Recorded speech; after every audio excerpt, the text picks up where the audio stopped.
नमस्कार दोस्तों, मैं सुधीर कुमार श्रीवास्तव।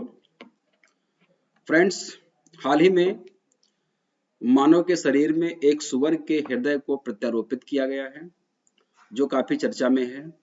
और ये अपने आप में एक अनूठा और पहला प्रयास है, जिसमें किसी मनुष्य के शरीर में जेनेटिकली मॉडिफाइड हार्ट का ट्रांसप्लांट किया गया है। जिस व्यक्ति के शरीर में जेनेटिकली मॉडिफाइड हार्ट का ट्रांसप्लांट किया गया है, उस व्यक्ति की कहानी कुछ अजीब टाइप की है। अजीब यह है कि उसके शरीर में एक असाध्य रोग था, जिसकी वजह से उसमें किसी भी दूसरे मानव के हार्ट को नहीं लगाया सकता था और उसके हार्ट को भी सही नहीं किया सकता था। इस स्थिति में डॉक्टरों ने मान लिया था कि अब इसका बचना मुश्किल है। लेकिन उसने डॉक्टरों से कहा कि मैं मरना नहीं चाहता हूँ, और अगर मैं मर भी गया तो आपके लिए, दुनिया के लिए कुछ ना कुछ बड़ी चीज छोड़ करके जाऊंगा। तो डॉक्टरों ने एक प्रयास किया। वैसे अगर देखा जाए कि दुनिया में, खास करके अमेरिका में ही अगर हम बात करें, क्योंकि ये पेशेंट अमेरिका का था। अमेरिका में लगभग 1,10,000 मरीज अलग अलग अंगों के प्रत्यारोपण के लिए एक लाइन में है, क्यू में है, कि उनका नंबर आएगा और उनका ऑर्गन ट्रांसप्लांट किया जाएगा। क्योंकि बहुत सारे ऐसे मरीज हैं, 1,10,000 हर साल ऐसे निकलते हैं एक रिपोर्ट के अनुसार, कि उनको अलग अलग अंगों की आवश्यकता होती है। और ये भी रिपोर्ट में कहा गया है कि लगभग 6,000 लोग प्रतिवर्ष इसलिए मर जाते हैं कि उनके शरीर में उनको समय पर एक ऑर्गन डोनर नहीं मिल पाता है। इससे आप समझ पा रहे होंगे, एक आकलन लगा पा रहे होंगे कि दुनिया में कृत्रिम अंगों की एक तो डिमांड बढ़ रही है, और नेचुरल जो ऑर्गन्स हैं, जो हम लोग ह्यूमन टू ह्यूमन ट्रांसप्लांट करते हैं, वो डोनर होने के बाद भी इतने मरीज की संख्या बढ़ रही है कि वो काफी नहीं है। इस स्थिति को ध्यान में रखते हुए वैज्ञानिकों का यह मानना है कि किसी दूसरे स्पीसीज के या किसी दूसरे जानवरों के अंगों का भी ट्रांसप्लांट किया जाए। वैसे देखा जाए तो इसकी शुरुआत 1980 के दशक में शुरू कर दी गई थी, लेकिन कुछ समस्याओं को देखते हुए इन चीजों पर रेगुलर प्रैक्टिस नहीं की गई थी। सबसे पहले आपको बता देते हैं कि एक अमेरिकी पेशेंट है, उनका नाम था डेविड बेनेट। ये 57 साल के व्यक्ति हैं, जिनको एक असाध्य रोग था। तो इनमें हाल ही में क्या किया गया कि यूएस सर्जन ने सक्सेसफुली इनमें एक जेनेटिकली मॉडिफाइड पिग का हार्ट ट्रांसप्लांट किया है।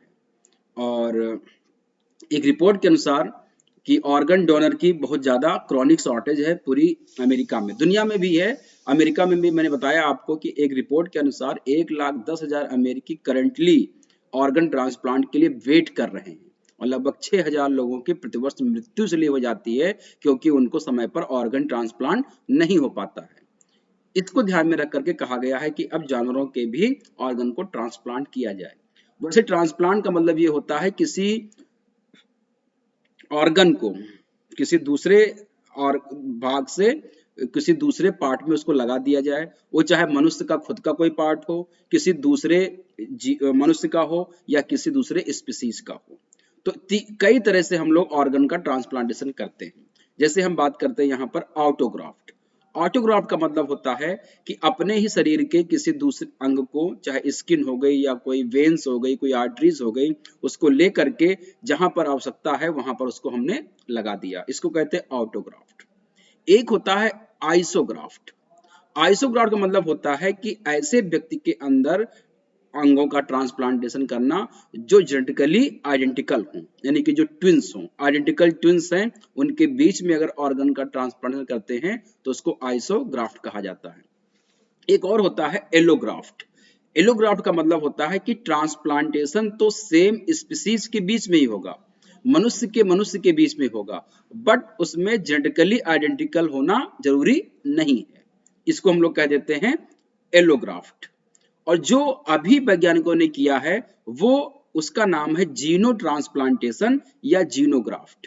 जीनोग्राफ्ट एक प्रोसेस है, ग्राफ्टिंग है, ट्रांसप्लांटेशन इसमें हम लोग ऑर्गन का करते हैं या टिश्यू का डिफरेंट स्पीसीज के बीच में करते हैं।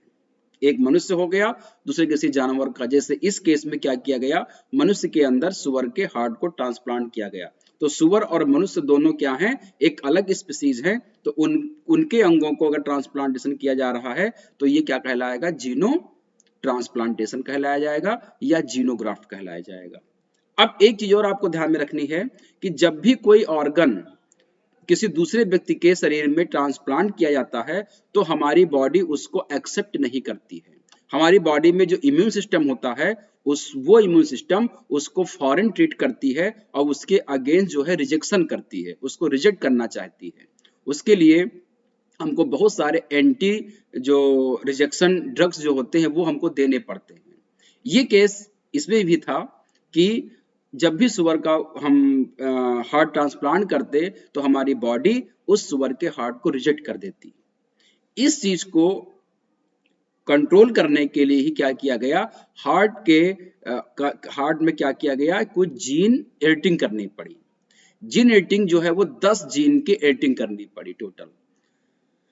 सबसे पहले हम ये भी जान लेते हैं कि सुअर का ही हार्ट क्यों लगाया गया, क्योंकि ये देखा गया है कि सुअर के कुछ जो ऑर्गन्स होते हैं वो मनुष्य के ऑर्गन से कुछ सिमिलरिटी रखते हैं, उनकी साइज में, उनकी ग्रोथ में, इन चीजों में रखते हैं। और पहले भी देखा गया है कि सुअर के जो वॉल्व होते हैं उसको मनुष्य में वाइडली यूज किए जाते हैं। ये भी देखा गया है कि अगर कोई बर्न विक्टिम है, कोई शरीर जला हुआ है, तो उस शरीर जले हुए व्यक्ति के शरीर में भी सुअर की खाल को उसमें ग्राफ्ट किया गया है, जो सक्सेसफुल भी होते हैं। तो उसी के आधार पर जो है वो हार्ट का ट्रांसप्लांटेशन भी सफल हुआ है। लेकिन सफल होने से पहले इसमें क्या किया गया, 10 जीन को एडिट करना पड़ा है। 10 जीन को इसमें एडिट करना पड़ा है और 10 जीन को एडिट करने के बाद जो हार्ट बना सुअर का, इसको क्या कहा गया, जेनेटिकली मॉडिफाइड पिग हार्ट कहा गया। अब वो 10 जीन जो एडिट किए गए वो कौन कौन से थे, तो पहला मैंने आपको बताया कि कोई भी ऑर्गन हो जब हमारी बॉडी में किसी दूसरे शरीर में जाएगा या हमारी बॉडी में कहीं और से आएगा तो हमारी बॉडी उसको रिजेक्ट करती है। तो ये देखा गया कि सुअर के हार्ट में 3 ऐसे जीन्स हैं, 3 ऐसे जीन हैं जो डिफरेंट टाइप की प्रोटीन बनाते हैं जो हमारी बॉडी उसके अगेंस्ट रिजेक्शन करती है। तो पहला हमने क्या किया, उन 3 जीनों को नॉकआउट कर दिया, यानी कि उनकी एक्टिविटी को स्टॉप कर दिया। एक काम तो हमने ये कर दिया। एक जीन जो था जो हार्ट की ग्रोथ, रैपिड ग्रोथ के लिए जिम्मेदार था, कि सुअर के जो हार्ट है उसका रैपिड ग्रोथ कर रहा था। तो अगर सुअर का रैपिड ग्रोथ होता रहेगा तो वो भी ह्यूमन बॉडी के लिए बेहतर नहीं था।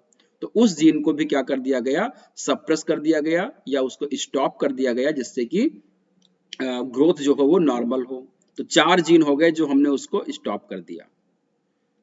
3 हो गए आपके जो रिजेक्शन वाले थे और एक आपका जो था वो आपका जो रैपिड ग्रोथ कर रहा था। 4 ये हो गए। 6 जीन जो थे वो उसमें और डाले गए, जिसकी वजह से हमारी बॉडी सुअर के हार्ट को एक्सेप्ट कर सके। एक्सेप्टेंस अलाउड करने के लिए क्या किए गए, 6 नए जीन उसमें डाले गए।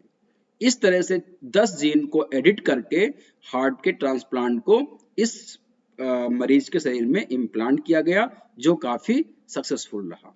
अब जीन एडिटिंग के लिए जिस संस्था ने काम किया है वो एक वर्जीनिया बेस्ड बायोटेक फर्म है, जो जिसका नाम रिवी विकोर है।